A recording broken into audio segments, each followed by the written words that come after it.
Heavy metal rock. Global mind.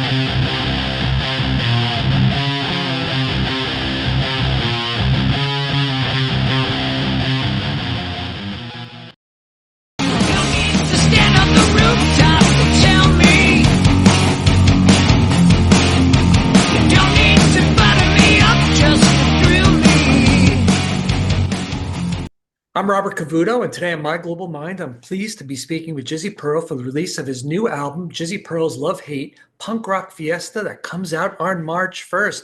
Jizzy, welcome, and thank you very much for taking the time. How are you? I'm doing great. Killer album, man. Killer album. Thank you. Thank you. I'm really digging it. What type of headspace were you in to come up with a punk rock album? Because we all know you from Quiet Riot, from Rat, Steven Adler's band. What made you do this? Wow, Steven Adler's band. That's going back into the mists of history. Yes. Well, I just trying to stay young, trying to bring the heavy aggressive attitude. You know what I mean? That's all. That was my intention. Yeah. I have to wonder too, because you have a longtime guitar player that you've been with for a couple of albums, Darren Housholder, and you have a great musical chemistry. Did it take a lot of convincing to him to say, let's do a punk rock album? That's funny that you mentioned that. When I first approached him with this music, I think he was a little scared because I just basically said, dude, you're going to be a punk rock guitar player now. I just magically, you're going to be one. And he just said, I don't know if I can do it. I don't know if I can do it. And then eventually, he's good enough that he just sort of listened to the music a couple of 100,000 times and he got his head wrapped around it and he did a great job. Was there any bands that you gave him to reference from a punk standard? I did. I gave him Suicidal Tendencies and Dead Kennedys and Dramarama and just sort of not crazy, not Black Flag or anything overly extreme, just kind of different stuff than what we usually were playing, that like the Zeppelin blues stuff. It's great. What I always think when you play in your albums and even punk rock is there's a lot of energy and there's a lot of aggression, and you're letting that out. Does it feel good to get it out of you? And is it pent up? And now that it's out on the world, you feel better? Well, what I like about it is that everybody will tell you that their new record, because they're excited about their new record, because it just got born. You know what I mean? Guys like me that have been doing this for a long, long time. I mean, I'm celebrating the 35th anniversary of my first record, Blackout in the Red Room, right? In a few weeks, going on tour and stuff like that. I mean, that's 35 years. It's a lot of beers. You know what I mean? And so like I said, I mean, I wanted this record to convey a youthful, aggressive attitude, kind of turn the music up loud sort of attitude, not wanting to go right into the Billy Joel section of the record store. You know what I mean? So that was what I wanted to do. I think you nailed it. I do. How interested are you in experimenting with other genres that you maybe not used to? Were you used to punk? And, is there anything you want to explore? I used to, remember that movie Decline of Western Civilization, Part 1? Yeah. I used to watch that movie, me and my friends, and I can dig punk rock. I like it. I like its youthful exuberance. I like the fact that they have an attitude and it isn't all about scales and pentatonic and circle of fifths and melody. You know what I mean? Yeah. It's about delivering a message and an attitude. And that's what I liked about it. And there were good songwriters. I mean, the Sex Pistols record to me is a pop record. That's not a punk rock record at all. Those songs are very melodic pop songs. Yeah. Is there any other musical genres you're interested in experimenting with down the line? Mm, you know, I just whatever songs come out of me at that given moment Yeah. seems to be, uh, and they're all rock. It's all rock. It's all me singing. It's going to sound like Love Hate because that's where I came from. Mhm. There's not going to be any crazy jazz fusion experiments. It's going to stay pretty. Yeah, I'm going to stay in my lane. Yeah, I get it. And what I thought was great about the album too was that, typically punk rock songs are fast and they're short, you know? You have some songs on here are 7, 8, 9 minutes long. Was that a concern that marrying maybe not enough punk, that it would be like 3 minutes, boom, in and out? Well, I mean, any quote unquote punk rock guy is going to scoff at the title anyway. Yeah. You know what I mean? Punk Rock Fiesta is it's supposed to be tongue in cheek. It's supposed to, like I said, convey an attitude, um, picturing four kids in a garage, not very musically inclined, but just having so much fun bashing out the noise and being immersed in that wonderful noise. I mean, so that's what it was about. Tell me about the Yeah. length of the songs. I mean, does that come into big play with you? I, I think some of the songs are very um, written in a very punk sensibility. I do. I feel like some of the songs um, are 2 minutes plus, 2 minutes 10, 2 minutes 20. Mhm. You know what I mean? I do like that. You know what I mean? I like that sensibility that punk rock had, where Yeah. there wasn't a whole lot of gristle on the steak. You know what I mean? It was just all fresh meat. Yeah. There's a verse, chorus out. Well, kind of. You Yeah. say what you want to say, and then you get the hell out. Yeah. Tell me about the writing chemistry that you and Darren have. I think it's pretty magical to some degree. Um, well, we worked. This is our third record that we've done, sort of him helping me out. Yeah. I do write pretty much everything. You know, I'm very micromanagement type person as far Yeah. as drum hits, guitar licks, everything. It's my nature, and it can drive some people crazy. But I that's why the songs come out like they do. I mean, you basically try and create and get as much as you can that you visualize in your head. You never get 100%, but you get close. Darren on this third record has sort of adjusted to the madness a little bit, and he's learned how to play in and out of songs, you know what I mean, Mhm. and not play over stuff. You know what I mean? A Yeah. lot of guitar players don't leave spaces for vocalists. They Agreed. just kind of steamroll over everything. You know Yeah. what I mean? And that's not a good song. Can have a million guitars, but they just have to be like pepperonis on a pizza. There has to be an arrangement. And that goes perfectly well with my next question is melody. I think melody is your secret weapon, and I think you fit it nicely within the guitar tone and the guitar phrasing. Do you feel that melody is your strongest aspect of what you do? Um, I think that I that the ability to write a good chorus is my strongest suit. Mm. I mean, I'm not blowing my own horn here, but a lot of bands have awesome riffs and awesome verses, and they sound badass. But your chorus is supposed to be your payoff. I mean, Yeah. from the Beatles to Elton John to the Stones. I mean, it's just Rod Stewart. Everybody is. You're supposed to have that chorus as your anchor and memorable. Yeah. What's your song about? Well, Goodbye Yellow Brick Road, Honky Tonk Woman. You know what I mean? You have to Yeah. have that, or else your song is not memorable. And so I do think that I have that skill of being able to craft a good chorus. Yeah. No, you do. Definitely do. Um, You mentioned, alluded to it a little bit earlier, how you like to more take control of the band situation. Is that why you prefer to do these albums as solo versus like a full band unit? Well, um, Jizzy Pearl's Love Hate is basically Jizzy Pearl and friends. Hmm. Do you know what I mean? Yeah. Although I do use the same guys over and over and over, but I have other projects that I work on. I tour with Quiet Riot.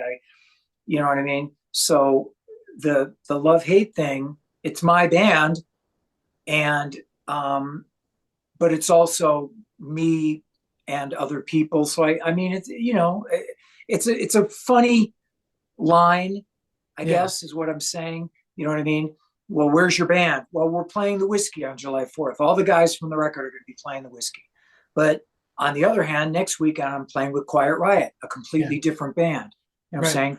I'm most of the guys that do what I do, the Warrants, the Night Rangers, the Great Whites, we all have a couple of jobs and we do different things because we have to pay the rent. Yeah. Do you like being in a band unit or do you prefer doing solo when it comes to recording? Not necessarily, obviously, performing. Well, it just depends. If you're in a recording situation, if it's my music, I'm pretty much the Eye of Sauron when it comes to being that guy. Yeah. I can't help it. I've made so many records. I know what I want. That's what one of my friends in town that has worked with me, his biggest thing that he said, he goes, is he always knows what he wants. You know what I mean? A lot of guys don't know what they want. A lot of guys go into the studio and they're unclear about what they want. And then, at $40, $50 an hour, you come out with mush. Right. Or Right. you have four guys writing together. That to me is just doesn't make sense because four guys writing together, everybody's going to want their own input and their own parts. And so what you get is you get this kind of watered down, so you know what I mean? Yeah. It's just there needs to be one kind of chef Yep. and a Yeah. bunch of sous chefs that are good. And that's how it works for me. When you joined Quiet Riot, Rat back in the day, LA Guns, Steven Adler, was there ever an intention that it was going to be a recording band? Or was that more like, hey, listen, we're just going to tour, we're not going to record? And going into it, did you realize that? Well, when I did Steven Adler 20 years ago or 25 years ago, whatever it was, I was in Rat. I Mhm. was touring 6 months a year in Rat. Right.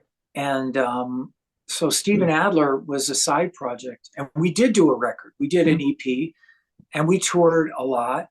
And then Steven, went off the wagon again. And so it just kind of went away. Yeah. And so Quiet Riot's recorded some new music. It's put out some new music. It's just there is no set schedule. There is no set time thing. For me, when you're a solo artist or when you're doing your own thing, you can, I mean, 4 weeks ago I was mixing this record. Mhm. I was in headphones listening to mixing this record, and now the record's coming out next week. I mean, it's just so it's when you're the sole guy doing it, you can move at warp speed. You don't have to do everything by committee. Yeah. No, I get it. Would you have liked to have done a record with Rat, or was it really just Yeah, set I would out? have. It was only touring. No, I would have. It's just Yeah, they were all suing the shit out of each other at the time, and it I know. just it wasn't possible. I love the band. One of my favorite bands growing up, and I've met them all. They're really nice guys that just can't figure out why they Why can't they all at hate the each same other? time. What's that? Why they all hate each other? Yeah, why they can't all get along at the same time to perform? Because that's what, man, we'd love The to. hardest thing about being in a band, one of the hardest things, is being able to get along with people. Money changes everything. Sure. People get fucked up on drugs. People just get huge egos. 100 different things can happen along the way. one guy writes all the songs and he gets all the publishing money and the rest of the people resent him. Yep. So there's always tension and stuff like that. But those guys especially have been pretty antagonistic towards one another. And it's a shame because, like you, I'm a huge fan of the music. Yeah. What was your favorite song to do with Rat? Wanted Man, Yeah, it's a great one. great song. One of my favorites is Lack of Communication. Yeah, I like that one. I like Nobody Rides for Free. I like Me too. Loving You's a Dirty Job. So many good songs. They do. They have a great catalog, a tremendous catalog. When you touched upon it, when you're working on an album, are you the type of person that hears the song in your head and you just have to get it out onto the down into the instrument and you out of your fingers and your mouth? Or are you somebody that kind of layers idea upon idea upon idea till you craft the entire song? Uh, how I basically do it is I turn off the phone and the Instagram and the nonsense, and I go into a room with an acoustic guitar or an electric guitar played, Yeah. unamplified, and I just sit there and I work and I try and come up with something clever, a riff, and then I'll kind of hum a melody to it to see if it sounds good. Yeah. And then I'll assemble it in my head. And then when it seems like it's gonna be something or turn into something, I'll get the garage band out and I'll start assembling it with drums and vocals and stuff like that. And sometimes it doesn't work. Even your best efforts, you spend a lot of time on something and it's just not good enough, which sucks. Do you get writer's block often? No, not really, because I don't write. I only write when I feel like it, Okay. when I'm inspired. Sometimes, like a Frontiers or something like that on one of my records, they kind of forced me to buckle down and write a bunch of songs, and I did.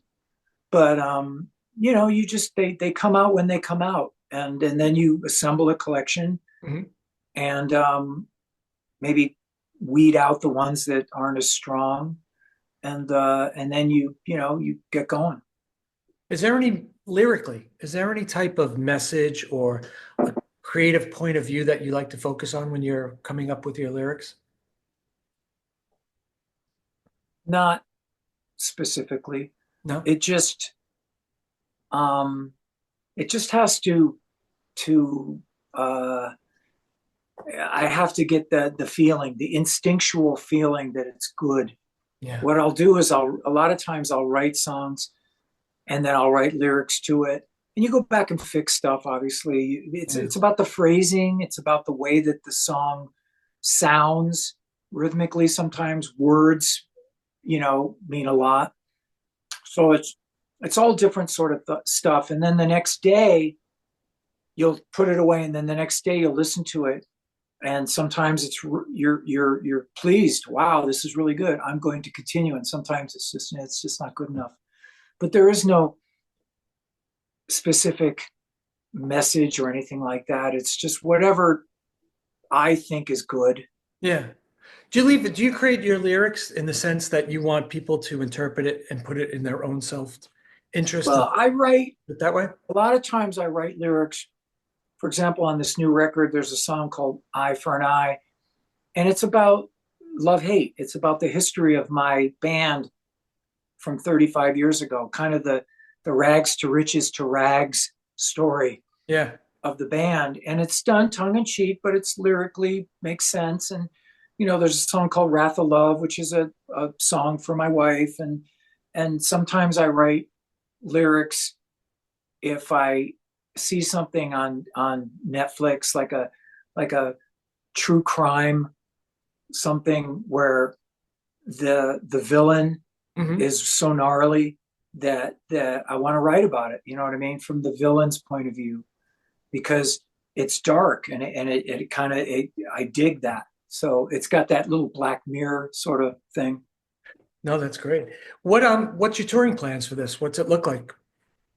Well, I'm doing the tour in the UK and I'm doing a couple of shows in the US, maybe more down the line. And I'm always touring with Quiet Riot. I mean, Yeah. pretty much, constantly every weekend. So that's the major, thing I do Yeah. is that work. Do people react well to it? Because I don't think there's any original members in it. Rudy's in the band, but Yeah, yeah, yeah. yeah, No, they, people, you know what? There's always been this discussion and argument about original members and verses and this and that. But we're all getting to the point where we're all getting older, and people aren't with us anymore. yeah, And you can bitch all you want about that's not 100% original. Well, then don't go.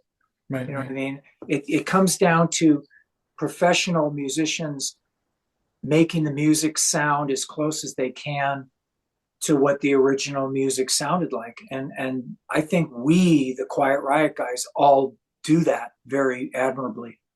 And most of those songs are actually larger than the band, in my personal opinion. Like Journey, those songs are bigger than the individual people that created the song, I think. They have their own lives, those songs, and people go to hear those songs be recreated and bring them back to a time Well, and enjoyed it. and it's yeah, but it's it does something in their brain. It hits a nerve in their brain that somehow winds the clock back. Yeah. You know what I mean? And I see it all the time. I see people that stand up in their seats the whole concert, and when they go home, they're probably going to be in bed for 2 days, because their back hurts and their Yeah, arthritis in their knees and stuff. But for that short hour and a half, they get to be 17 again, right. and it really is a magical thing. Music does keep you young. It does transcend you back, so that's great. Well, listen, I wish you the best with the album, and I hope to see you if you come to New Jersey or New York. Come to see you. Oh, I'm sure we'll be out there at some point this I'm going to year. keep an eye on the website and all your social medias to see when you're going to be out here. So come out and check you guys out. Yeah, yeah, and let me know when you put up all this stuff, and I and will. we'll spread the good word. I definitely will. I'll tag you when I put it out. So thank you Okay, ma'am. thank you for your time. Very fascinating. Hey, Have a thank you, great day. ma'am. Bye-bye. Cheers. Bye bye. Heavy metal My rock. global mind.